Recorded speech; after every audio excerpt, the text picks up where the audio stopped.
We must see potential in every child to change, innovate, and invent, because the power of education is change. Not confused innovation of a machine that can make 1 million chapatis. No. But capacity to grow and change the environment, nation, and the world. Imagine teachers, a governor asking the president to give him a machine to print chapatis, and a president responding in his wisdom or lack of the same by saying that I will give you a machine to print 1 million chapatis in a day. Huyo ni L. Huyo ni L. Najua mimi nataki kuangalia huku, but najua roho yako inasema nini. Uko na hawa wananchi. Ladies and gentlemen, education is the only thing that cannot be stolen from you. Education is the greatest equalizer, and today we can attest to that reality. That is why you are seated there and I am standing here and we are here together. Education's roots are so bitter, but the fruits are so sweet.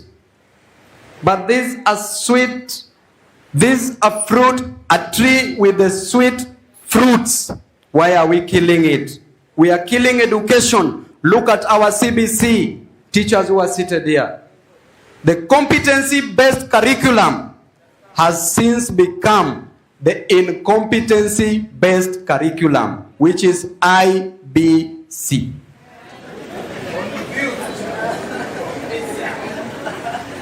The CBC has failed, if you ask me. No proper infrastructure for CBC. We are using our children as control experiments.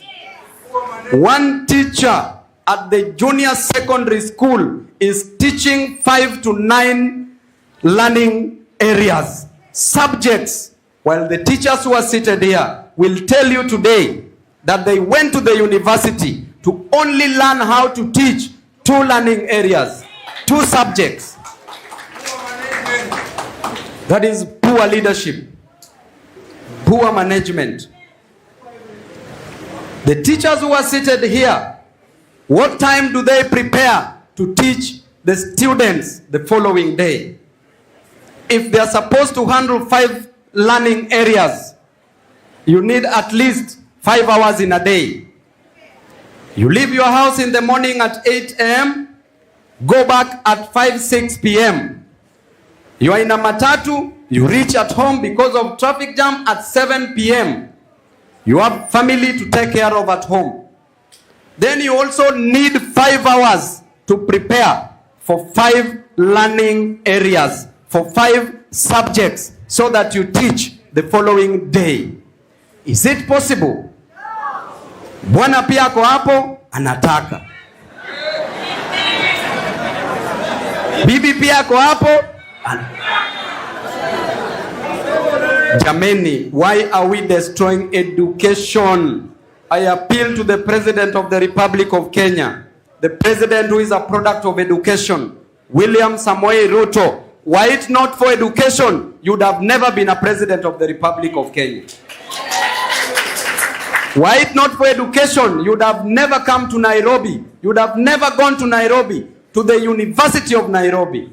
Were it not for education, you would have never met the former President, Moi.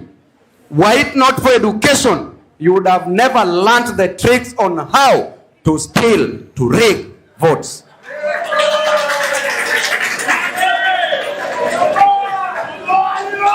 Therefore, respect education. In 1987, while you were at the great university, the University of Nairobi, Bwana President, you used to receive what we call boom. Boom was like a grant.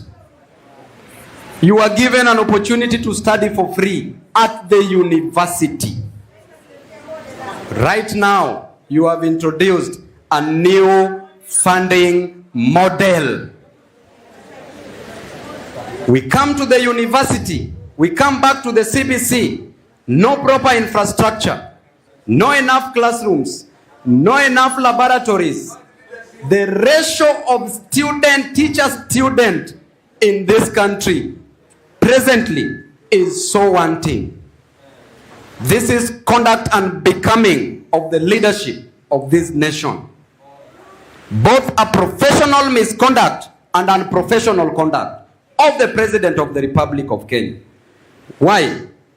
Because during your time as comrades, the ratio of teacher-student used to be 1:40 or 1:45. Now the ratio of teacher-student is 1:90 or 1:120 in other densely populated areas. How will a teacher impact the life of this student? It is so desirable, but not practical. If you come to the university level, you introduce a new funding model where you put students in different bands. You say that those who are rich shall pay more. But I'm reminded when I look at the law of succession, when I look at the law in this country, that the moment you attain the age of majority, you cease being the responsibility of your parent. True or false? The moment you attain the age 18 years and above, you are not your parent's responsibility. You are an adult, and therefore, it is only by the wish of the parent to educate you as his or her child. Therefore, any student attaining the age of 18 years has never been employed. Therefore, has no money. Therefore, you cannot discriminate on this student based on money matters. It is only through the law of succession that a student can be rich. Only if your parent was rich. Only if you succeeded to inherit, to get some property from your parent. But how many are there in this country for you to pay your fees? For those of us who inherited a bicycle and only our father's shirts, what will you do? Then you introduce the new funding model. And you tell us that me as the president, I studied for free. And you as a student, I want you to suffer. Je, hii ni ungwana? Walimu, hii ni ungwana? You who are seated here, teachers, you have children. Some are in universities. Some will join universities very soon. You are earning 17,000 Kenya shillings. You are earning less than 30,000 Kenya shillings. How will you educate your children in this nation? The new funding model, we are told that if you don't have money, education becomes a preserve of the rich. An opportunity that gave His Excellency the President to be where he is today. A parent has sold all the cows in the homestead. A parent has sold all the parcels of land that they have, if they have. Parents are doing odd jobs, selling mboga, washing clothes for people, selling changa like my own mother, just to get fees. A child is sent away for fees from high school, only for 9,000 for the scholars. But this parent has never and can never get that 9,000 to take this child to school. This parent has never touched 10,000 at once in a year.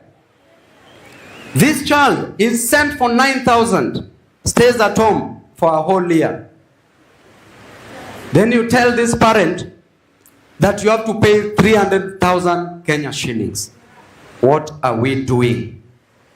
The moment the president became the president, I knew that this man would serve Kenyans because of his background.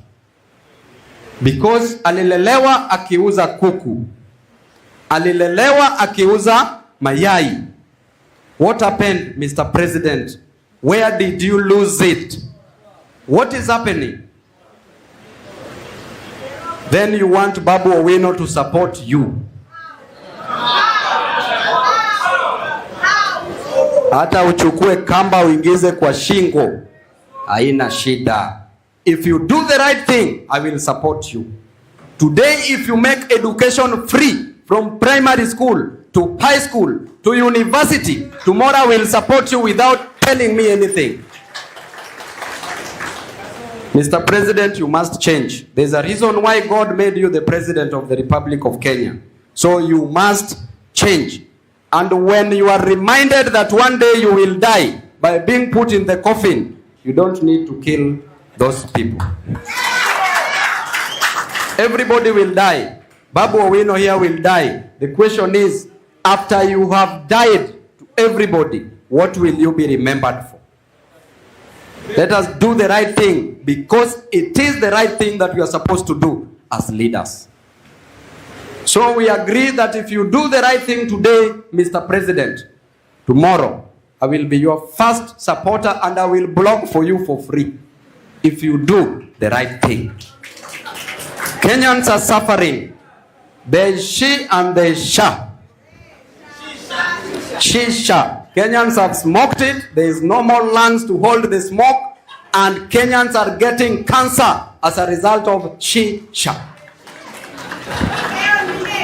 So therefore, Mr. President, we will tell you whether you like it or not.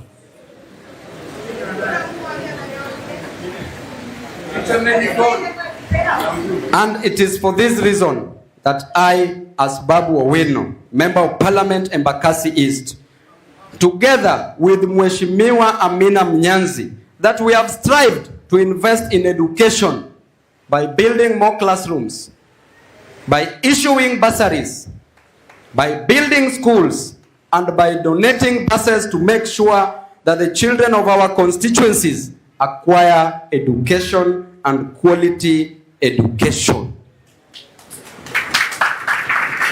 Ladies and gentlemen, you know that mediocre teachers tells. The good teachers explains. The superior teacher demonstrates. And the great teacher inspires. Let's go out there as great teachers and inspire this generation. Thank you and God bless you. Mungu awabariki. Ukiwa na swali uliza, nisitoke hapa na deni yako.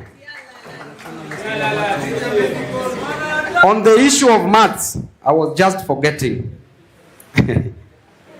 Saizi tunaambiwa that mathematics is not a compulsory subject. Hata nyanya yangu ambaye ako 98 years old anajua kuhesabu pesa kwa sababu alienda akafanya hesabu. How do you make mathematics an optional subject if your intention is not bad? If your intention is to ensure that these Kenyans don't know where the money that you steal from our taxes goes to. Therefore, let us not behave like we are visitors. And lastly, to the CBC. CBC now is providing an opportunity for our children to grow physically, not mentally. It is the only institution where a student has dropped out of school, yet they are still school going. CBC has failed, and CBC should be done away with. It is a very good curriculum, but not in Kenya. Let it be practiced elsewhere. So walimu, asanteni sana, nisizidi kutoka hapo, wanaweza ni abduct pale airport, lakini ni sawa tu, hakuna shida. Asanteni.